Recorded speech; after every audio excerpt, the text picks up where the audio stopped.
네, 3월 14일 김은지의 뉴스인 두 번째 코너 당선 레이더입니다. 4월 총선 앞두고 반드시 알아야 될 이슈와 사람에 대해서 집중적으로 탐구해보는 레이더 세우는 시간인데요.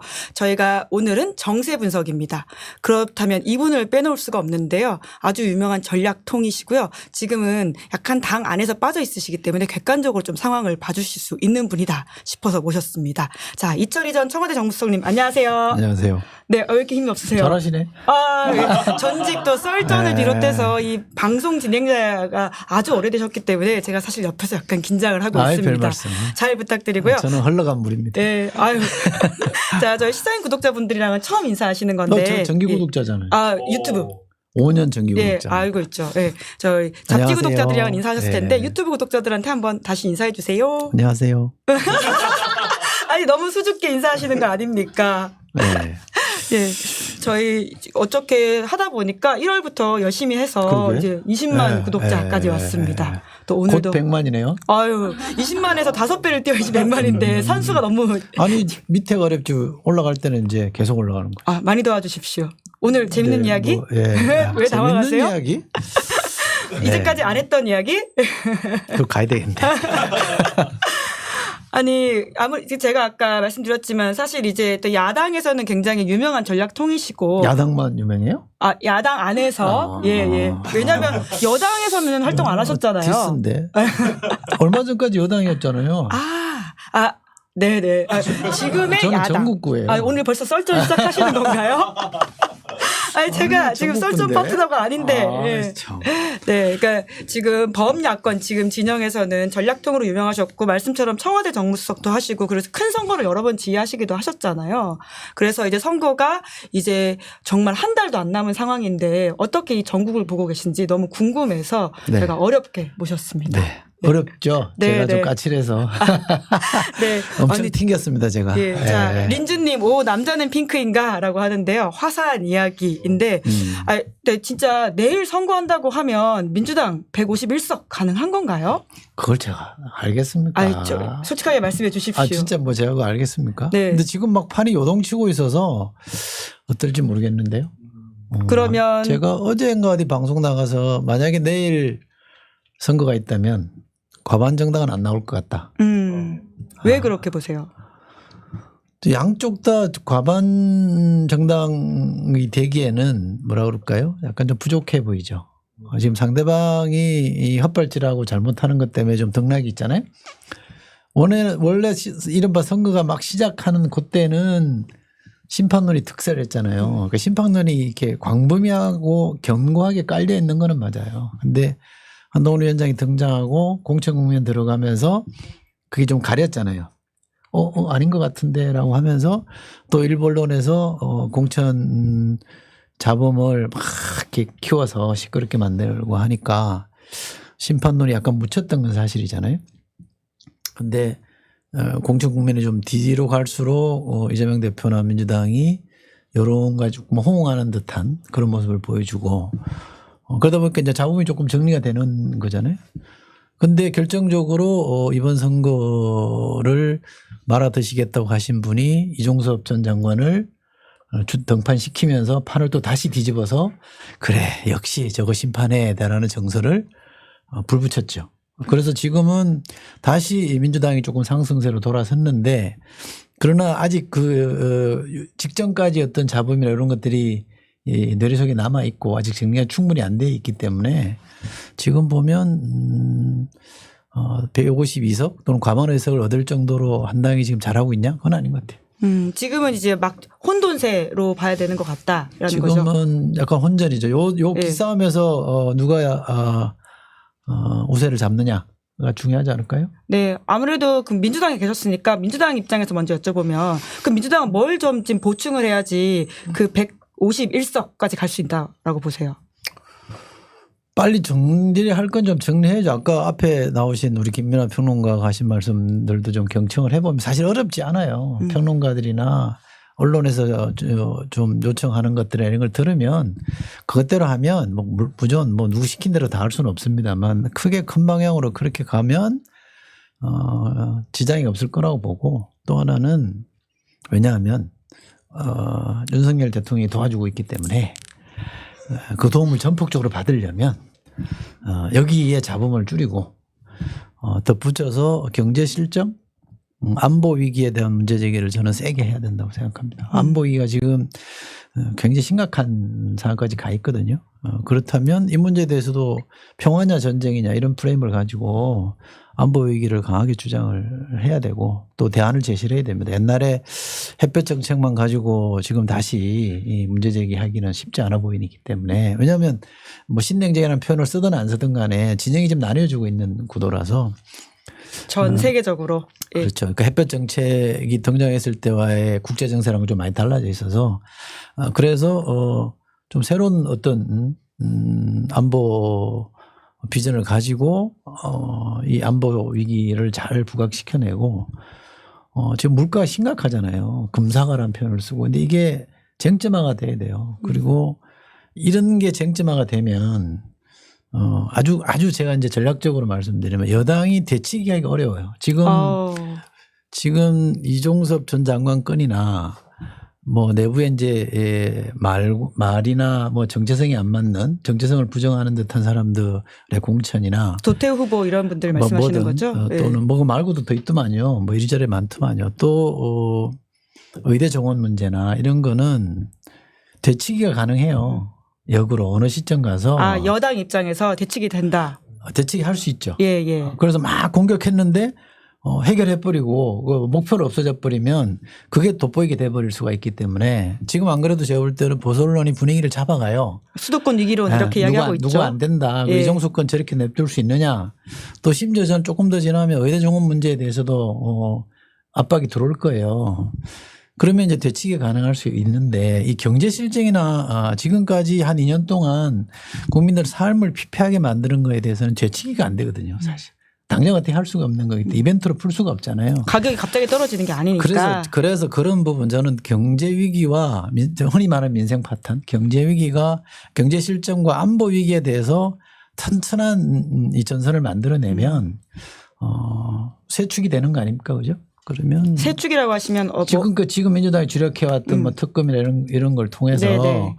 얼마나 이게 반칙을 많이 하고 있는지 공정과 상식을 위배하고 있는지 일종의 그걸 정치 전선이라고 친다면 경제와 안보 두 전선을 같이 치면 3축으로 가면 제가 국방위 할 때 3축 이런 얘기를 많이 했는데 3축을 잘 구성을 하면 민주당이 완성할 수 있는 구도죠. 네. 네. 아까 이제 김이나 평론가 이야기 들으셨다고 하셨는데 그 2시에 나왔던 들었어요. 장호진 이제 안보실장 인터뷰를 한참 이야기하고 갔거든요. 네. 이제 이 이슈는 이제 빨리 수습할 수도 있을 거라고 아까 말씀하시긴 하셨는데 안 될 것 같은 분위기가 아까 있다 지적을 하시더라고요. 지금은 저는 이렇게 제가 어디 옛날 방송 얼마 전에 방송 나가 그런 얘기를 했어요. 민주당 공천을 보면서 도대체 이재명 대표가 왜 저런지 난 잘 이해가 안 된다. 왜냐하면 대통령 되고 해도 되니까. 대통령 되실 분은 총선 승리가 제일 중요한 문제니 총선에 이길 수 있는 후보들을 대거내면 되거든요. 근데 정 아닌 사람을 좀 걸러내고 본인이 꼭 시키고 싶은 사람 최소화해서 시키고 그러면 자본도 안 생기고 심판론이라는 게 워낙 거대하게 있기 때문에 이길 수 있는 구도인데 왜 평지풍파를 일으킬까라는 게 의문이었는데 아직도 해소가 안 되긴 했습니다만 이 건을 보면 윤석열 대통령 도대체 왜 저러나 무슨 생각이냐. 전 둘 중에 하나라고 봅니다. 첫째, 한동훈 잘 되는 꼴을 못 보겠다. 쉽게 말해서. 아니 본인이 정부 여당의 핵심 지도자인데도 뭐 잘 돼봤자 나한테 대들기밖에 더 하겠어. 그 꼴 보는 니 차라리 지는 게 낫다. 이 생각을 하는 거거나 아니면 나 선거 모르겠고 내가 하고 싶은 대로 할 거야. 평소에 성정이 그대로 발현된 거거나 같은 얘기입니까? 좀 다를 수 있거든요. 이 둘 중에 하나라고 저는 봐요. 안 그러면 설명이 안 돼요. 한동훈 위원장 입장에서 볼 때 제가 뭐 편들려고 그런 건 아닙니다만 얼마나 답답하겠어요. 뭐 좀 해보려고 하는데 갑자기 이게 등장을 해가지고 상식적으로 총선 끝나고 보내도 되잖아요. 30일 못 기다립니까? 근데 그걸 보내버렸잖아요. 네네. 그리고 지금 보수언론조차도 그건 아닌 것 같다고 할 정도인데 심판론이 다시 불을 확 붙여버렸는데 그동안 한 게 다 도라미 탑을 아니에요. 열받지 않겠어요? 뭐여도 문제 아닌가요? 네? 한동훈 잘 되는 거 못 보겠다도 문제고 나는 선거랑 생각하고 싶은 거 하겠다고 해도 문제인 그래서 건데. 제가 한동훈 위원장이 과거에 어떠 가서 그런 표현을 한 게 있던데 제가 빗대서 표현하면 바보야 문제는 윤석열이야. 카피 하나 뽑으셨. 너 반말입니까? 카피 하나 뽑으신 건가요? 네. 야당 입장에서. 좀 예. 순화시켜. 여보세요. 문제는 윤통입니다. 음악에 야당 공격해보니 그거 답이 아니고요. 윤통 문제를 풀으세요. 윤 대통령 문제를 풀어야 그래야 총선에서 승부를 볼 수 있습니다. 바보야 문제는 땡땡땡이한 사실 그 미국에서 써왔던 캠페인이기 때문에 딱히 뭐 문제가 되는 표현이라고 생각은 안 듭니다. 아니 제가 이제 바보라 그랬으니까 너무 과한 표현일 것 같아서. 근데 한동훈 위원장이 얼마 전인가 좀 됐죠. 민주당에 대해서 뭐 바보야 뭐 그런 표현을 한번 썼잖아요. 그래서 워낙 많은 말씀을 또 아니, 하셔가지고. 야당한테 네. 저런 표현을 써도 되나 싶은데 그래서 이제 그렇게 할 수 있으면 저는 순화시켜서 여보세요. 문제는 윤 대통령입니다. 이렇게. 네. 그럼 한동훈 위원장이 윤석열 대통령과의 차별화라든지 이런 건 전혀 못했다고 보시는 못했죠. 그 편이죠? 좋은 시절에 했어야 되죠. 사실은 초반에 뭐 약속되는지 아닌지는 모르겠습니다만 한번 후닥닥하고 그냥 바로 폴더 인사를 끝내버렸잖아요. 근데 달라진 게 아무것도 없잖아요. 국민 눈높이 얘기하듯이 분이 뭐 갑자기 내가 언제 뭐 사과하라 그랬습니까? 이런 얘기 해버리니까 보던 사람들이 도대체 뭐지? 이런 생각이 들었잖아요. 그리고 또 하나는 비대위원장이라는 거는 총선 치르기 위해서 비대위원장은 결국 윤석열 정부의 실정에 대해서 뭔가 해소하는 노력을 보여줘야 네네. 사람들이 다시 마음을 줄 거 아닙니까? 과거에 MB 정부 때 이명박 정부 말기 때 엉망이었잖아요. 그죠? 그때 이 박근혜 대표가 등장을 해가지고 비대위원장으로 등장해가지고 박근혜 비대위원장과 이명박 대통령은 일종의 왼수지간이었단 말이에요. 경선에서 첨예하게 붙었잖아요. 네, 원래 같은 당 안에서 그렇게 붙은 사람들 그렇죠. 사이가 훨씬 더 안 좋죠. 그렇고 네. 이명박 대통령이 세종시 수정 법안을 냈는데 박근혜 대통령이 본회의장 가서 반대 토론해가지고 부결시켜버렸단 근데 말이죠. 그 현장에서 저 봤었습니다. 왼수가 돼버린 거 아니에요. 예. 근데 그 사람이 비대위원장으로 딱 등장했으니 그거 자체만으로도 쟤들이 달라졌구나라는 이미지를 줬단 말이에요. 그리고 또 경제민주화니 뭐니 김종인 뭐 이상돈 이런 분들 영입하면서 분위기를 확 바꿔버렸잖아요. 그리고 공천도 별개로 다 했단 말이에요. 그래 거기에 비춰봤을 때 지금 한동훈 위원장은 윤석열 사람이잖아요.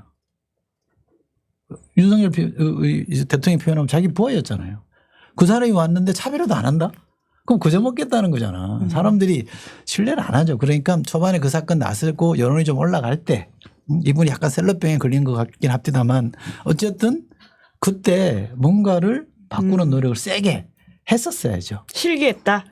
타이밍을 잃어버린 거죠. 그때 네. 했었어요. 그때 했으면 지금 같은 문제들을 가지고 좀 버틸 힘이 있었을 텐데 아무것도 안 해놓고 그냥 보이는 것만큼 포장을 하니까 이종석 번 하나 딱 터지니까 심판론이 다시 불이 확 붙어버리잖아요. 그러니까 너무 그저 먹으려고 한 거죠. 네. 네. TV조선 같은 경우에는 한동훈 고점 지났나 뭐 이런 보도까지 하더라고요. 그러니까 보수 언론도 좀 답답할 거예요. 윤석열 대통령 갖고 장사가 안 되니까 속된 말로 흥행이 안 되니까 한동훈 띄우기를 했는데 여기 좀 해볼까 했는데 이게 어느 순간 또 잘 안 먹히기 시작하니까 사실상 굉장히 난감할 거예요. 지금 어떻게 해야 될지라는 건데 결국 그분들도 여권에 중립적으로 얘기하면 여권에 뭔가 생각이 있으신 분들이나 아니면 보수 언론은 결국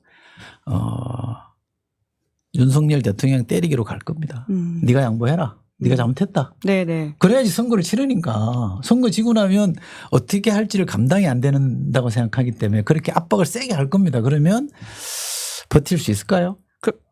윤 대통령이 말을 들을 거라고 보세요? 안 들을 수 없을 거예요. 왜냐하면 윤 대통령은 이미 보수에서 버려졌어요.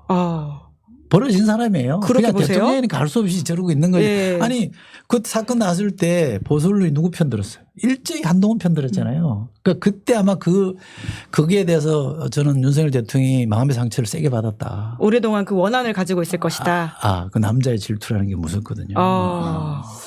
나는 벌써부터 이 권력을 빼앗겼구나. 그렇지. 예. 사실상 보수의 중심은 윤석열에서 한동훈으로 가버린 거 아니에요. 네, 그래서 네. 아까 제가 우스갯소리를 한 얘기인데 내가 제대로 잘 되는 꼴은 못 보겠다. 이럴 수 있어요. 나를 파괴하더라도 너 되는 꼴은 못 본다. 그 정도. 나는 180석 야당일 때도 버텼다. 이렇게 생각하면 되지. 그리고 나한테는 검찰 수사가 있지 않냐. 이걸로 하면 된다. 참 무서운 이제 웃으면서 하는 이야기지만 아닐 무서운 수도 이야기인 것 있고 같다라는 뭐. 생각이 드는데요. 그 납득이 안 되니까 제가 이런 가설을 세워보는 거예요. 네네. 안 그러면 저럴 수 없거든요. 그렇죠. 잘 나가는데 왜 참으로 확 견뎠을까요? 그 생각이 안 된다? 몰랐다? 저는 말이 안 돼. 그리고 지금 용산에서 방어하는 워딩을 보면 제 감으로는 저는 뭐 확실한 근거는 없습니다만 저거는 대통령의 워딩일 가능성이 커요. 그러지 않으면 함부로 쓸 수 없는 단어들이거든요. 청와대에서 참모로 근무해 보셨으니까 안다. 그럼요. 네, 예. 그러면 청와대 참모는 대통령과 반해서 얘기할 수가 없고 본능적으로 대통령 워딩이 묻어날 수밖에 없어요. 참모의 워딩에. 네네. 그런 느낌이라 지금 대통령이 굉장히 이른바 경로하셨을 겁니다. 공수처와 민주당과 일부 언론이 정치 공작을 벌이고 있다. 이 말은 그놈의 정치 공작. 네. 정치 공작. 어떻게 그게 대통령의 말의 가능성이 크다. 어떻게 공작이에요, 그게. 그런 말을 오늘 심지어 대통령실 관계자가 언론에 대고 했으니까. 아유 참 예. 답답하네. 이제 어떻게 그래? 네, 이철희 수석 답답하다고 하십니다. 아니 네. 여당은 행정부는 대통령은 문제를 풀려고 해야 되죠. 어쨌든 네네. 문제를 풀려고 합니다. 예. 의대 정원 문제도 저는 100% 의사들이 잘못하고 있다고 봐요. 2,000명 이라에 대해서 불만이 저도 있어요. 왜 2,000명인지는 잘 모르겠어요. 저도. 그러나 문재인 정부 때 400명 하려고 그러다 안 됐잖아요. 그러니까 제가 그 정부에 몸담았던 사람으로 원한이 있는지는 모르겠으나 의사들이 양보를 해야 될 게는 맞아요. 기득권 지키기 맞아요. 그런데 지금 대통령이 하는 거는 너무 몰아세우고 있는 거고 2,000명이 무슨 성역입니까? 당사자들하고 협의를 해서 풀어야 될 수밖에 없는 거예요. 안 그러면 행정부가 국민의 생명과 안전을 볼모로 총선 치르려고 한다는 비난에 역풍을 맞아요. 지금 그렇게 가고 있는 거 아닙니까? 그러니까 행정부는 굴욕을 참아내고 국민들을 위해서 굴욕을 참고 인내하면서 문제를 풀려고 하는 노력을 보여주는 게 행정부인데 여기는 그게 안 돼요. 저 언론을 보니까 2,000명은 대통령이 안 된다고 했기 때문에 이건 안 된다. 아니 무슨. 네. 그 와중에 참 정말 답답하네. 그 시민들인 특히 환자인 시민들이 참 답답한 상황이다 이런 이야기도 드릴 수밖에 없는데 아까 한동훈 위원장과 윤석열 대통령 관계 하나만 더 좀 여쭤보면 이제 한동훈 위원장이 지난번에 관훈 토론에 나와가지고 본인이 했던 말이 4월 10일 이후에 본인의 행보에 대해서는 본인도 모르겠지만 이기든 지든 인생에 꼬일 거다 이런 식의 이야기를 한 바가 있거든요. 근데 오늘은 또 이제 그 지방에 가가지고 유세를 하면서 4월 10일 이후에 내가 계속 정치했으면 좋겠다라는 생각이 들면 국민의힘을 찍어달라 이야기를 하더라고요. 메시지 살짝 바뀌고 정말 계속 본인이 윤석열 대통령 대체제로서 여당의 리더가 되겠다라는 이야기를 했다고 봐야 되는 건가요? 약간 왕자병이에요. 심한 표현인가요? 그런가요? 판단하기에 따라 다르죠. 왕자병이라고 저는 봐요. 그러니까 윤석열 대통령 인기 없으니까 나를 봐서라도 찍어달라 이런 표현인 것 같은데 그거는 내용적으로 이러하겠다라는 게 있어야 돼요. 그런데 이분은 자기들이 본인 주도로 뭘 하겠다는 거에 대한 설명이 별로 없어요. 그냥 야당을 공격하는 것밖에 없거든요. 불모지다라는 표현이 있는데 제가 이 한동훈 위원장의 행태를 보면 분리하면 모르세요. 대답 안 해요. 그게 불모지. 불모잖아요. 예. 그죠? 그 지적할 거 있을 때는 진짜 대바라지게 지적해요.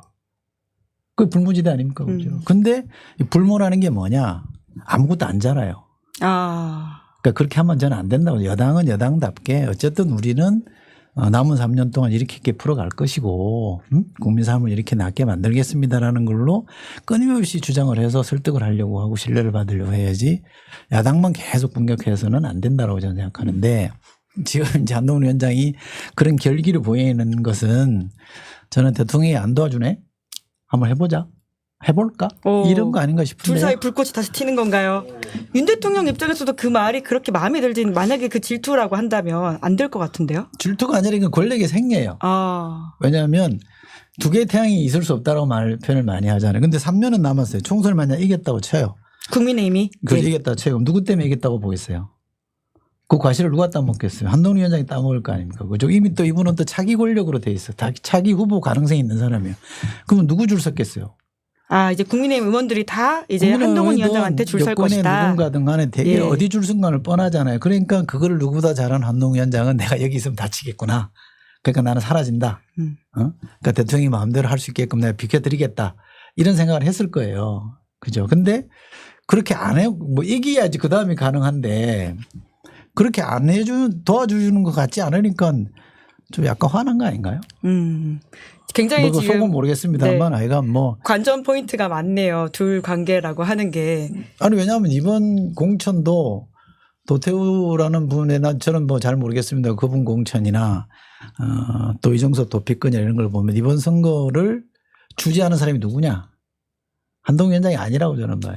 윤석열 대통령이 이 공관위는 사실은 정용환 공관위원장도 윤 대통령이랑 가까운 사람이라는 거 아니에요. 그리고 그 안에서 주도하는 분이 이철규 사무총장. 예. 전 사무총장이잖아요. 예, 예. 이런 분들은 다 대통령과의 관계가 좋은 사람들이잖아요. 그러니까 기자들한테 얘기를 좀 들어보면 거기가 주도하고 있다는 건데 그렇게 해서 만든 공천이 이거 아닙니까?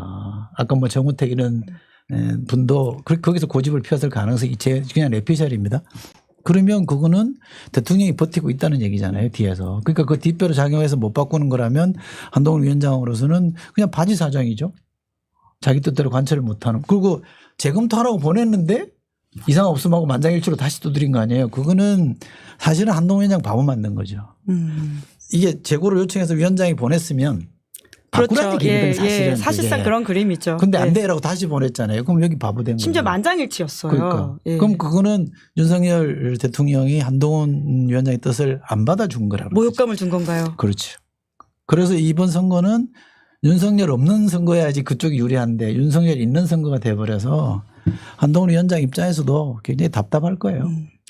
정부의 실정이라고 하는 지점에서 제가 안 그래도 배면 좀 여쭙고 싶었던 부분이 있는데 전 정부에서 이제 근무를 하셨던 분이시잖아요. 또 이제 고위직으로서. 근데 최근에 나왔던 그 민주주의 그 지수라고 하는 것, 스웨덴 예텐보리 대학에 이제 베이스를 둔 이제 민주주의 다양성 연구소 거기서 보니까 윤석열 정부 들어가지고 계속 순위가 떨어지더라고요. 특히 올해는 더 많이 떨어졌던데 네. 47위까지. 네. 좀 어떻게 보세요? 그 그걸 현상. 뭐 어떻게 봐요? 소금을 먹어봐야 짠지합니까? 당연히 떨어졌지 그게. 누가 봐도 다 아는 사실을. 제가 재밌는 얘기 하나 해드릴까요? 좋습니다. 트럼피즘이라는 단어가 있어요. 트럼프주의. 예? 위키디피아 찾아보세요. 트럼피즘이 쭉 설명이 나오고 그 살아있는 신뢰로 윤석열이 나와요. 아, 그런가요? 거기 그 사이트 들어가 보세요. 나와요. 오. 트럼피즘의 살아있는 신뢰로 윤석열 사는 사례가 나옵니다. 이름이 적시돼 있어요. 그러니까 그것만 봐도 해외에서 우리나라 민주주의나 대통령이다 리더십을 어떻게 평가하는지는 너무 분명한 거 아니에요? 네. 근데 참 제가 이렇게 얘기하면 너무 시니컬한 것 같기는 합니다만 우리가 국민들의 힘으로 어렵게 여기까지 왔는데 사실 그렇잖아요. 정치인이 한 것도 없지는 않겠습니다만 국민들의 힘으로 사실 박근혜 탄핵도 국민들의 힘으로 함성으로 촛불로 만들어낸 거잖아요. 그런 것들이 이렇게 자꾸 망가지는 걸 보는 국민들의 심정이 어떻겠어요? 대한민국 민주주의를 어떻게 이루어왔는데 대한민국 경제 이른바 산업화라는 거를 국민들이 어떻게 이루어왔는데 이게 경제도 지금 잘 안 풀려. 민주주의도 해외에서 지금 제대로 야 니들 왜 그러냐는 평가를 받으면 급락했죠 순위가. 화가 안 나겠습니까? 그게 심판론이에요. 그래서 이 친구는 이 사람은 이 정부는 회초리를 들어야 되겠구나라고 생각하는 거예요. 그래서 저는 이 국민들이 편하게 회초리 들 수 있게끔 제발 좀 헷갈리게 하지 마라 자꾸. 제가 야당한테 요구하는 것도 그건 헷갈리게 하지 마시고 그냥 회초리 온전하게 들게 해 주세요. 그러면 원하는 결과가 나올 거고 국민들도 그렇게 할 거다. 정신 차리게 할 거다. 왜 자꾸 헷갈리게 만드냐. 나 그게 좀 답답했어요. 헷갈린다라고 하는 게 잡음이 계속 나온다라는 차원의 말씀이신 거죠? 그 심판론이 자꾸 희석되게 만들잖아요. 그냥 온전히 심판론이게끔. 그러면 뭐 별로 어렵지 않을 것 같은데. 네. 그 윤석열 정부 이야기 하나만 더 여쭙고 좀 넘어가면 윤석열 정부가 이제 민생 토론회를 한창 하고 있는데 또 정부에 근무했던 인사로서 이게 실제로 그러니까 옳은 걸 별거는 총선에 도움이 될 거라고 보세요? 뭐 당연히 이제 옳고 그름도 평가하셔야 되겠지만요. 크게 쟁점화가 되면 저는 도움이 안 될 거라고 보는데 이제 실제로 혜택을 보는 사람들이 있을 수 있잖아요. 그러니까 그 플러스 마이너스 하면 어디가 득일지는 모르겠는데 아주 효과가 없지는 않을 것 같은데 근데 지금 원하는 만큼의 효과는 없을 거예요. 왜냐하면 이게 그냥 말로만 하는 잔치잖아요. 근데 막 질러놓고 나중에 어떻게 될지는 모르는데 왜 그러냐면 경험적으로 사람들이 국민들이 아니 저 노동, 연금 또 하나 뭡니까? 3대 개혁한다고 그랬잖아요. 예. 노동, 교육. 근데 온데간데 없잖아요 지금. 킬러 문항은 한참 뭐 그게 얘기 뭐죠? 나왔었죠. 이렇게 얘기하잖아요. 본인도 잊어버린 것 같아.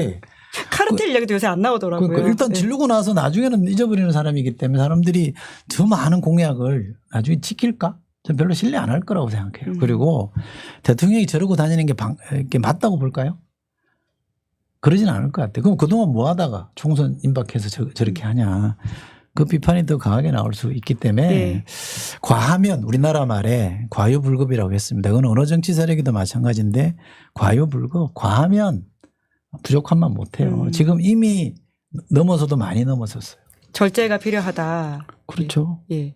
근데 윤석열 정부에서는 뭐 이번 총선 끝나고도 계속 할 거다 이런 이야기를 하고 있긴 합니다. 이제 총선 지면 어떻게 되는지 한번 보세요. 제가 장담컨대 안 합니다. 네. 네. 뭐 결과에 따라서 달라질 것이다라는 말씀이신 것 같은데 제3당 이야기도 좀 나눠볼까요? 그 조국 혁신당 같은 경우에는 지금 여론조사상에서는 이제 유의미하게 올라오고 있는 것 같은데 실제로 원내 입성이 얼마나 될 거라고 좀 보세요? 얼마나 될지는 모르죠. 근데 잘 나올 것 같아요. 조국 혁신당의 신장식 대변인은 12척의 배를 달라고 할 정도로 그러니까 12석까지가 목표라는 말인 것 같은데. 잘 지었던데요. 예. 예. 아, 말을 잘 지었다. 예. 두 자리 가능할 거라고 보세요? 아니 12척이라는 말로만 딱 했는데 12척 갖고 이순신이 뭘 했어요? 누굴 무찔렀어요? 외국 그렇지. 일본 사람? 그러니까 뭐 아주 일본의 저는 적. 우리 이제 신 대변인이 잘 지었다고 저는 생각했어요. 워딩을. 네. 근데 이제 결국 지금 이제 이 조국 혁신당이 선전할수록 또 이제 민주당으로선 불리한 게 아니냐 뭐 이런 이야기들도 나오고 있긴 하잖아요. 어떻게 보세요? 소위 말해서 지민 비조 몰빵 이렇게 대비해서 보면. 근데 비례에서는 약간 손해를 볼 거예요. 민주당이요? 네. 그죠. 원래 뭐 한 20석에서 그중에 한 10석 정도를 민주당 몫으로 가져가겠다는 거였는데 그건 좀 차질이 있겠죠. 그런데 지역구에서 보면 경쟁이 없고 또 심판론 정서를 더 강화시켜 주기 때문에 그거 찍으러 간 사람들이 아이 그래 기왕에 나간 거 지역구도 찍어주지 민주당 찍어주지 이럴 사람들이 저는 있다고 봐요. 그러니까 투표장으로 불러내는 효과가 더 있기 때문에 왜냐하면 제 주변에 아유 찍기 싫다 둘 다 싫다 이랬던 사람들이 야 조국 찍으러 가야 되겠다 이러더라고요. 왜 그렇게 이렇게 생각이 바뀌었다고 보세요? 요 얘기를 마저 하면 예. 찍으러 가겠다라고 한 사람들은 간 김에 그러면 찍을 가능성이 있기 때문에 저는 민주당한테 불리하지 않을 거라고 생각합니다. 그러니까 시너지가 나고 있다고 저는 생각해요. 근데 문제는 지금 말씀하신 대로 왜 그러냐. 예, 두 당 다 싫다고 했다가 이제 갑자기 나타난 제3당에 마음을 주게 되는 계기는 무엇이냐. 이번 선거는 좀 심플하게 보면 이런 것 같아요. 심판론 대 비호감. 이 두 개의 프레임이 싸우는 거예요. 심판론이 워낙 득세를 했어요, 사실은. 이 정도 되면 이게 온전한 민주주의 같으면 냉정하게 심판하는 게 맞죠. 민주주의라는 게 국민이 표로 잘하면 상 주고 못하면 혼내는 거잖아요. 표로 심판하는 거거든요. 그러니까 그게 민주주의의 작동 원리인데 이쯤 되면 회초를 드는 게 맞죠. 그런데 이쪽 이제 회초를 들었을 때 여기를 회초를 드는 건 좋은데 그러면 반대인 쪽에 있는 사람들이 이 회초를 드는 걸 방해를 안 해야 되잖아요. 그런데 지난번 공천이나 이런 걸 보면 이재명 대표에 대한 비호감 정서가 많이 더 넓어졌어요. 사실. 제 주변만 봐도 그렇고 아마 그건 조사 데이터를 봐도 그렇게 확인될 거예요. 그러니까 이게 심판하기 위해서 나가서 표 찍는 걸 방해할 정도로 강할 거냐 아닐 거냐. 이건 이제 두고 봐야 되는 문제죠. 왜냐하면 지난 대선에도 윤석열 후보에 대해서 마땅찮아하던 사람들도 정권 교체라는 걸 위해서 정권 심판이라는 걸 위해서 그때 대거 투표장에 나갔거든요. 보수 지지층들이. 지금은 이제 반대로 우리가 빗대보면 되는 거잖아요. 근데 그러지 않았던 근데 그게 뭔가 좀 흔쾌하지 않았던 사람들이 마음을 줄 때가 지금 생겼기 때문에 뭐 당연히 선명한 정권 심판론을 들고 나오는 정당이기 때문에. 그게 이제 메인 정당이라 그러면 부담이 될 수 있겠지만 민주당이라는 큰 메인 정당이 있고 옆에 있는 정당이 그런 정도로 하는 거 충분히 납득할 수 있는 것 같고 뭐 더 중요한 거는 우리가 뭐 조국 대표에 대해서 뭐 위선이니 뭐 여기에 거의 여전히 반감을 가지신 분들이 있어요. 뭐 또 사법 리스크와 관련된 지적을 하는 분들도 사법 리스크는 계시죠. 뭐 이제 리스크도 아니죠. 정해진 순서대로 가는 거니까. 근데 그 위선과 이런 거에 대해서 좀 억울해할 일이냐라고 하는 분들도 있긴 있습니다만 그래도 많은 분들이 공감하는 바는 저분이 잘못한 거에 비하면 과도하게 맞았다. 무지막지하게 두드러 맞았다라는 거는 다 공감하는 거 아닙니까? 그죠? 사모펀드니 뭐니 엄청난 무슨 권력형 비리를 저지른 것처럼 해서 시작됐는데 결국 나온 거는 그런 것들은 온데간데 없고 애 학교 보내고 하는데 문서 위조 뭐 이런 거였잖아요. 뭐 그걸 잘했다는 게 아니라 어쨌든 처음에 시작한 거 보면 이른바 태산명동 서일필로 끝난 사안이잖아요. 근데 집안은 거의 그 우리 조국 위원장, 조국 대표 말씀에 의하면 도륙을 당한 거 아닙니까? 자, 그럼 그렇다고 쳐. 많이 양보해서 그럴 수 있다고 칩시다. 그러면 윤 대통령은 뭐 그렇게 할 만한 자격이 있던가요? 부인은 깨끗한가요? 논란이 없나요? 본인 잘하나요? 또 심지어 이재명 대표 뭐 아주 흔쾌히 사람들이 다 잘한다고 말할 수 있나요? 한동훈 위원장? 그러니까 뭐가 다른데 왜 저 사람만 굳이 저렇게 몰매 맞고 저렇게 매도당해야 되는데 라고 하는 정서가 저는 있다고 봅니다. 그러니까 너무 과도하게 당했다는 것과 지금 와서 보니 그 옆에 있는 사람들 그 사람 잘못됐다라고 몽둥이 들고 설쳤던 사람들도 별거 아니고 또는 대한민국을 이끌어가는 또 다른 사람들도 그런데 왜 저 사람한테만 그래야 되지라는 게 저는 있을 거라고 봅니다. 네, 상대적으로 제3당이기 때문에 선거가 막판으로 갈수록 결국 지금의 약진세가 최고점이고 좀 떨어질 가능성이 있다라고 이야기하시는 분들이 저희 방송에도 꽤 나오셔서 말씀해 주셨는데 어떻게 보세요? 뭐 등락이라는 건 있을 수 있겠죠. 그런데 그거는 이제 그게 이제 좀 오르내리락 하는 게 확연하게 보이려면 민주당과의 제로섬이어야 되는데 지금 제로섬은 아니거든요. 그잖아요. 그 민주당을 뺏어가는 게 사람들이 민주당 찍느냐와 조국 혁신당 찍느냐가 제로섬이 아니라 충돌이 안 돼요. 왜냐하면 지역구는 민주당을 찍어주고 비례는 조국 혁신당을 찍어주면 비례연합당에 있는 그 사람들이나 조국 혁신당에 있는 그 사람들이나 크게 보면 우리 편일 텐데 다. 라고 생각한다는 거죠. 그 사람들 그렇게 생각할 거 아니에요. 같은 편이 우선 본인은 합당 안 한다고 조국 대표는 말하고 있긴 합니다. 근데 진영으로 보면 같은 진영, 같은 당이 아니라 같은 진영에 있는 사람들이기 때문에 결국 검찰 정권에 대해서 심판하자는 것이고 뭔가 바꿔보자는 사람들이라고 하면 그 사람들이 마음의 갈등이 저는 생길 이유가 없을 것 같아요. 그렇잖아요. 그렇다고 민주당 여기 표 찍으면 민주당이 쪼그라들고 국힘이 어부지리를 누리냐 그것도 아니잖아요. 어떻게 보면 시너지가 나는데. 야권 지지자 입장에선 그럴 것이다. 그렇죠. 그래서 저는 크게 그 지지층들이 늘어나면 늘어났지 마음의 동요를 크게 겪을 것 같지는 않아요. 다만 이 당이 그러니까 조국 혁신당이 이후 행보를 어떻게 하느냐에 따라서 떨어져 나갈 사람들이 있을 수 있겠지만 이후 행보가 어떤 게 있을까요? 모르죠, 리스크가 될 그거는. 만한 게. 그거는 모르죠. 뭐가 나올 수도 있죠. 사실은 어느 정당이든 다 그런 게 있을 수 있습니다. 제가 뭔가 염두에 두고 드리는 말씀이 아니라 다 그럴 수 있기 때문에 뭐 그런 게 가능할 여지는 있지만 민주당과의 충돌 때문에 뭐 생길 것 같지는 않습니다. 다른 제3당 이야기도 좀 짚어보면. 또 있나요? 개혁신당과 새로운 미래와 녹색정의당도 있습니다. 웃자고 얘기인데. 수석님. 또 마음에 상처받으신 분들이 있을 수 있습니다. 웃자고 얘기입니다. 예. 제가 그 이낙연 우리 총리님께서 하신 당에 대해서 좀 뭐라고 했다가 혼났습니다. 누구한테 혼나셨어요? 섭섭하다고. 이낙연 전 총리가 직접 섭섭하다고 연락이 왔다 안 왔다? OX?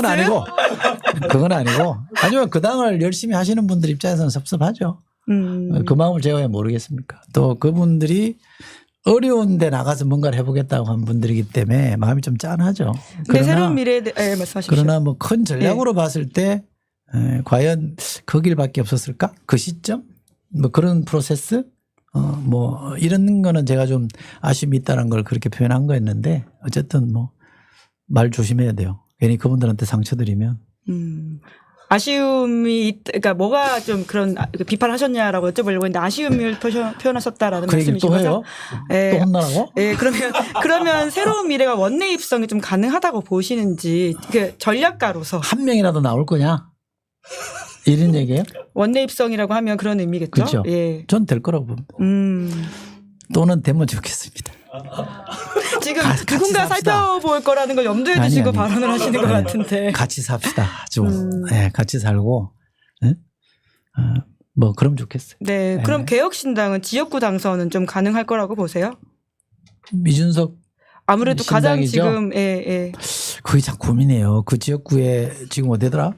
저 화성 을인가요? 네, 그렇죠. 거기 공영훈 후보 민주당으로 나와 있고요. 영훈이가 제 친구거든요. 아주 친한 친구인데. 원래도 오래 알던 사이세요? 네, 오래됐습니다. 기업인과도 친분이 있으시군요. 옛날에 기자를 했어요. 그 친구가. 기자할 때부터 제가 정치권에 있었기 때문에 이제 친하게 지냈던 친구고 정치 고민할 때도 저는 하라라고 권유했던 사람 중에 하나라 그 친구가 잘 되기를 저는 첫 번째로 원하죠. 근데 하필이면 또 그게 이준석 대표가 갔어요. 그렇죠. 저도 예. 김종인 위원장과 생각이 같은데 이번에는 이준석 위원장이 원내 들어가야 뭔가 본인이 향후 행보나 뭔가 뜻을 펼칠 수 있거든요.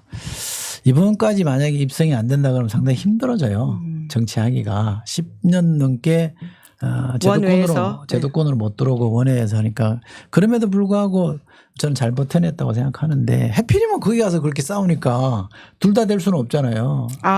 굉장히 곤란한 처지이시긴 하겠네요. 이게 좀 난감하죠. 예, 국민의힘 후보도 있습니다. 삼성연구원 출신이신 한정민 후보. 몰라요. 네. 굉장히 칼같이. 아니 그냥 제가 모른다고요. 다른 뜻이 아니라. 네.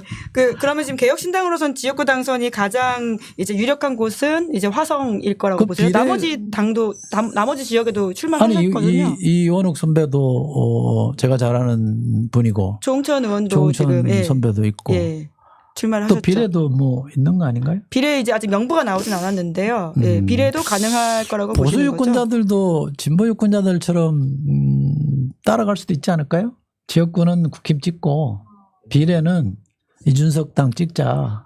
그런 사람이 나오지 않을까요? 지국 비계 발음이 좀 어렵네요. 예. 그렇게 돼보는군요. 예, 네. 신당식 변호사에서 밀고 있는 표현이거든요.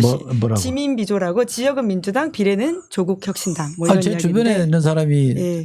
저는 지민비조입니다. 그래서 이거 뭔 말이냐 그랬더니 지금 그렇게 풀이를 해주더만요. 그러니까 그게 많은 사람들에게 마음에 어떤 위안을 주는 선택으로 다가왔어요. 제 주변에도 그런 사람들이 있다는 거 보면 상당히 설득력 있는 선택이에요. 근데 보수라고 왜 그렇게 하지 말라는 법이 있겠어요? 그럴 수 있죠. 지역구는 국민의힘을 찍되 이제 비례는 개혁신당을 찍겠다라는 그렇죠. 네, 그럴 수 있죠. 그런 흐름이 있을 수 있다. 요새 정치권에 이렇게 약어들이 많아가지고요. 또 민주당은 이채양 명주라는 말도 내세우고 있습니다. 뭐 5대 심판론이라고 하는 건데. 처음 들어봅니다. 네, 이태원 참사, 최상병 사건, 양평고속도로, 명품백 그리고 주가조사. 참 그 얘기 나온 김에 안 물어봤지만 그 시민단체가 추천한 사람들 그거 좀 네, 그 이야기 좀 넘어가 버려가지고 한번 여쭤보려고 했습니다. 그러지 말라 네. 그러세요. 아유 정말. 어떻게 해야 되는 건가요? 찌질해 정말. 그럼 상대 그거를 존중을 해야지 그걸 마음에 안 들다고 비토하고 자기 겁니까? 그 당이? 병역 기피를 이유로 컷오프 시킨 것에 대한 말씀이시죠? 몰랐어요? 그걸 몰랐대요 처음부터? 아니 그 뭐 문제가 되는 전 누구라고 실명을 거론하기는 그렇습니다만 몰랐던 사안은 아니잖아요. 그러니까 내부의 어떤 그런 기준이 제대로 지금 이제 뭐라 그럴까 적용이 안 되고 있다는 거예요. 누군 되고 누군 안 되고 뭐 이런 거 있잖아요. 지금까지도 논란이 많이 됐습니다만 근데 지금 여론이 안 좋아지니까 거기에 대해서 그리고 이제 여당도 그런 문제가 있으니 우리가 빨리 뭐 하자 이런 뭐 그거라도 하면 뒤늦게라도 뭔가 조치를 하면 좋긴 한데 시민단체에 그러는 거 저는 임태원 소장 제가 국방위원 할 때도 국회의원 때 국방위원회에서 임태원 소장이 역할을 많이 한 걸 알거든요. 사실은 이 군민주화라고 그럴까요? 병영의 민주화에 대해서는 대한민국에서 그 사람을 싫어하든 좋아하든 간에 군인권센터가 한 역할에 대해서는 100% 인정할 수밖에 없어요. 어떨 때는 뭐 우리 그 당시 우리 야당 국회의원이었지만 야당 국회의원 여러 명보다 훨씬 더 역할을 많이 한 것도 맞아요. 그런데 그게 임태원 소장의 역할이죠. 역할 기여한 부분 대표로 아닙니까? 되는 예. 뭐 제 주변에도 이제 호불호는 다 있긴 합니다만 정치라는 게 그런 부분에 대해서 인정할 거 인정하고 큰 방향으로 가치가 맞으면 저런 거는 버텨도 돼요. 솔직히. 근데 새로운 가치잖아. 평등과 이 차별을 없애는 가치라 그러면 저는 버텨도 되는데 엉뚱한 건 버티고 엉뚱한 건 못 버티고 그건 결국 자기한테는 관대하고 다른 사람한테는 뭐라 그럽니까? 매정한 거라고 해야 됩니까? 박절. 그렇지. 예, 그렇지. 어떤 분이 쓴 표현이 참 박절 맞아. 네. 끝으로 투표율 한번 여쭤보겠습니다. 벌써 끝이에요? 더 할까요? 시간 괜찮으세요? 저희야 좋은데. 4월 10일 투표율 아무래도 야당은 특히나 투표율이 높아야 된다. 물론 모든 정당이 다 투표율이 높아야 된다라는 이야기를 하긴 하지만 상대적으로 그런 경향성에 대한 이야기들이 꽤 있잖아요. 이번 투표를 좀 지금으로 빌어서는 어떻게 좀 내다보세요? 앞으로 이제 여지가 좀 남았긴 합니다. 지금 내일 만약에 투표한다 그러면 지난 총선보다 안 나올 거요. 지난 총선이 66.2%. 네. 그러니까 이게 코로나임에도 불구하고 엄청 높았어요. 적극적으로 투표장에 나갈 만한 유인을 주는 게 별로 없어요. 그냥 양쪽 지지층은 나갈 거예요. 상당 부분. 근데 양쪽 지지층에서 뭐 과거에 대선이든 그 전부터 조금 이탈해 있는 사람들 그 사람들을 포함한 중도층이 투표장에 나가려면 이유가 있어야 되거든요. 동기부여가 돼야 되는데 그 동기부여가 잘 안 되고 다 싫다. 왜들 저래? 이런 정도의 생각들이 있어서 투표율이 높지는 않을 거라고 저는 전망을 하고 다만 민주당이 심판론에 동의하는 한 60% 유권자 중에 최대한 끌어내는 게 많이 이기는 길이기 때문에 거기에 성공한다면 투표율이 많이 올라가겠죠. 더 올라가겠죠. 근데 지금 현재로서는 아직까지 그 중간에 있는 사람들 심판해야 되겠다고 하는 사람들 중에도 굳이 뭐 투표장에 나가서 찍을 만큼의 그런 열정이나 동기부여가 안 된 사람들이 많이 있어서 투표율이 높을 것 같지는 않습니다. 그럼 내가 양당의 선대위원장이라면 이거 오늘 당장 한다. 투표를 끌어올리기 위해서. 그건 뭐 제가 그 할 뿐만 아니라 제 마음속에 이미 다 들어있잖아요. 하나만 딱 우선순위로 꼽아주시면요. 보기를 좀 줘보세요. 이렇게 주관식이 약해가지고. 야, 민주당 같은 경우에 아까 말씀하셨던 공천 이슈가 아직도 굴러가는 부분들이 있고 또 뭐 심판론 더 부각해야 된다 말을 하는 분들도 계시긴 하죠. 그러니까 심판론을 세팅을 제대로 하는 게 저는 중요할 거라고 생각합니다. 그리고 뭐라 그 잘 안 받아들이던데 뭐 제가 얘기해서 안 받아들이는지 모르겠는데 박용진 공천하면 좋겠고요. 지금 정봉주 후보에 대해서 이제 윤리감찰단 만약에 뭐 들어가 있는 상황이긴 하죠. 후보를 당해서 이제 뭐라 그러죠? 공천 철회를 한다 그러면 다른 선택하지 말고 그냥 박용진 후보 2등 했잖아요. 공천 처리할 가능성이 있다고 보세요? 모르죠. 그건 모르겠는데 네. 뭐 제가 특정 후보와 관련된 사안에 대해서 이래라 저래라 제가 말하기는 싫고 그분도 어렵게 된 거 아니에요. 사실은 17대 때 하고 옥고도 치르고 어렵게 지금까지 온 사람인데 그런 분들한테 제가 매정하게 뭐 말하고 싶지는 않으나 어쨌든 만약에 당연히 그런 선택을 한다면 박용진에게 공천을 주는 게 아마 선거 전체적으로 효과도 상당히 날 거라고 저는 생각하고 임종석 위원장이나 저는 뭐 박용진이나 이탄이나 이런 분들 선대위원장 시키세요. 너무 시니어만 있지 말고 시니어 주니어 이렇게 해서 젊은 사람들도 진보잖아요. 좀 젊게 미래지향적으로 이렇게 좀 역동적으로 가면 좋잖아요. 안 그렇습니까? 저만 그렇나요? 진행자라고 답을 안 하네. 중립입니까? 특정 당의 선대위가 구성까지 제가 이야기하기 좀 그렇습니다. 저한테 왜 물어봐요 그러면? 아니 원래 계셨잖아요. 지금 당적 없어요 저는. 지금 없으세요? 네. 네. 알겠습니다. 그럼 국민의힘에는 딱히 해주실 말씀은 없는 것으로 이해하면 될까요? 그건 탈윤석열 해야 되죠. 심플합니다. 거기도 탈윤석열 해야 되고 지금은 한동훈 아마 후보들과 보수 언론의 압박을 한동훈 위원장이 느낄 거예요. 그리고 점점 거세질 거예요. 그러면 한동훈 위원장이 거세할 거예요 아마. 거세라고 그러는데 큰일 났네. 거사. 큰 일을 치를 것이다. 거사. 예, 사투리 때문에 지금. 큰일 날 뻔했네. 예. 거사를 할 겁니다. 예. 그러면 만약에 한동훈 위원장이 질렀잖아요. 그러면 윤석열 대통령이 질 수밖에 없어요. 이 상황은. 못 이겨요. 그잖아요. 이기겠다고 달라들면 완전히 선거는 속된 말을 말아먹는 거기 때문에 안 돼요. 그러니까 빨리 한동훈 위원장도 아마 저는 마음속에 이제 이걸 다지고 있을 것 같아요. 탈윤석열 하겠다. 거사하시고 윤석열 대통령은 인내하시고 칩거하면 더 좋고. 칩거까지요? 네. 예. 네. 이거 압수수색 당하는 거 아니야? 아니 저희가 당하면 안 되고요. 저는 됩니까? 아니요, 다 안 당하는 것으로. 냉정하네 여기. 자, 민주주의 지수가 점점 떨어지고 있다 이런 이야기로 다시 마무리해야 될 것 같은데 정말 이렇게 하면 투표율도 올라가고 각 당도 도움될 것이다라는 이야기의 일합을 좀 짚어주셨는데 자 댓글도 있습니다. 세로이님이 이철희님 시사인 고정 안 되나요?라고 하는 건데요. 저희 심지어 제작진이 굉장히 고정 독자입니다. 제가 그렇게 말씀해 주니까 고마운데 양쪽을 다 까니까 어디에서도 환영을 못 받아요. 되게 양쪽을 다 까면 양쪽에서 칭찬받아야 되는데 양쪽에서 공격을 해요. 막 힘들어요. 시달려요. 그래서 외로운 마음을 토로하고 가시는. 이제 뭐 굳이 지금 선거 쪽 막 들어섰는데 굳이 뭐 민주당에 쏜소리해서 야 너는 왜 초를 치냐 이런 소리 듣고 싶지도 않고. 근데 민주당에 대해 쏜소리 못하는 놈이 한쪽만 쏜소리하면 그건 제 원칙에 어긋납니다. 그러니까 이제 다음 주까지 이제 의리로 출연하겠다고 약속한 데를 하고면 이제 다시 묵은 수용으로 가야죠. 반고 어떠십니까? 반고는 반고정. 그냥 고정 말고. 노 땡큐. 자, 그러면 저희가 선거 결과가 나오면 또 한 번 좀 노 모시고 땡큐. 예, 저희 계속 문을 두드려 보도록 하겠습니다. 예. 그 저만 나쁜 사람 만들려고 그러세요? 이게 또 제작진으로서는 섭외의 비법 아니겠습니까? 계속 문을 두드리고 열릴 때까지. 저는 5년 정기 독자이기 때문에 시사인을 위해서 할 만큼 합니다. 네, 훌륭하십니다. 예. 자, 오늘 방송 마무리해야 될 것 같은데요. 분장도 안 해주고 말이에요. 네. 이거 사비 들어서 한 거예요. 사비 들어서. 그냥 나오니까 굉장히 살펴보니까 화사하시네요. 예. 이게 왜 이렇게 시커멓게 나오고 이게 뭐라고 그러냐 끝이라냐 그래서 여러 사람들이 걱정하더라고요. 또 그걸 좋아하는 사람도 있긴 합니다.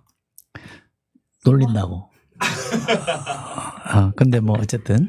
네, 저희 제작진이 이제 분장도 가지 안 마시라면서 해주고 분장도 뭐. 해드린다는 댓글을 달아서 이런 말씀을 하시는 것 같은데. 아주 제작진 멘트예요? 예, 맞습니다. 자, 마무리 하시죠. 오늘 좀 끝인사를 하시면서요. 혹시라도 넘어가서 못했던 이야기가 있으시면 아니요, 그것까지 같이. 너무 얘기를 많이 했고요. 그 유튜브의 특성에 맞춰서 조금 표현들을 좀 과감하게 했는데 평소 제가 이렇지 않습니다. 예. 근데 어쨌든 저도 요즘 화가 많이 나 있긴 합니다. 이쪽 저쪽에 어디에 더 많이 화가 나 있긴 합니다만 그럼에도 불구하고 저는 왜 오늘 이런 얘기까지 하는지 모르겠는데 저는 너 정체성은 뭐냐 이렇게 정책 정체성이 뭐냐라고 물으면 저는 민주주의자입니다 이렇게 얘기하고 싶고 그렇게 평가받고 싶거든요. 근데 민주주의라는 거는 전 다름을 존중하는 체제라고 봅니다. 또 내가 틀릴 수 있고 상대가 맞을 수 있다는 걸 전제로 하는 체제가 민주주의라고 보기 때문에 지금 누군가를 미워하고 누군가에 대해서 비판을 하더라도 또 자기를 돌아보는 노력을 또 게을리하면 안 된다 뭐 이런 공자화를 하는 걸로 잘난 척하는 걸로 마치겠습니다. 우리 뭐죠 이름이? 시사인 구독 좋아요 알림 설정. 뭔지 그 노래가 그런 거 틀면 되겠다. 그 노래 시작할 때. 너무 옛날 노래 같습니다. 그런가? 예. 얼른 마무리하시죠. 잘 부탁합니다. 네, 오늘 정말 귀한 말씀 들으면서 마지막 이야기도 참 울림이 있어서 지금의 정치 뉴스를 보시는 분들한테도 이야기가 많이 퍼져나갈 수 있었으면 좋겠다라는 생각이 듭니다. 귀한 시간 내주셔서 감사합니다. 네, 고맙습니다. 고맙습니다. 네, 김은지의 뉴스인 3월 14일 준비한 방송 여기까지입니다. 끝내기 전에 한 가지 안내사항 드리려고 하는데요. 어제와 똑같습니다. 저희가 처음으로 공개 방송 준비하고 있거든요. 3월 30일 오후 2시에 노무현 센터에서 저희 그 정기 패널과 함께 만나는 시간이 있으니까요. 자세한 내용은 지금 자막으로 나가고 있으니까 많은 관심 부탁드리고 숨겨진 손님이 있습니다. 정준희 교수가 와서 또 저희와 함께 이야기를 나눠줄 예정이니까요. 한번 참고해 주시면 좋겠습니다. 그러면 내일 오후 5시에는 김만권 박사와 함께하는 정치하는 인간이 준비되어 있으니까요. 내일도 많은 시청 부탁드리고요. 저는 다음 주 월요일에 뵙겠습니다. 오늘 방송 재밌게 보셨다면 구독, 좋아요, 알림 설정 부탁드립니다. 고맙습니다. 시사인이 만드는 정치 라이브 김은지의 뉴스인 매주 월요일부터 목요일까지 오후 5시에 생방송됩니다. 구독, 좋아요, 알림 설정으로 함께해 주시면 큰 응원과 격려가 됩니다.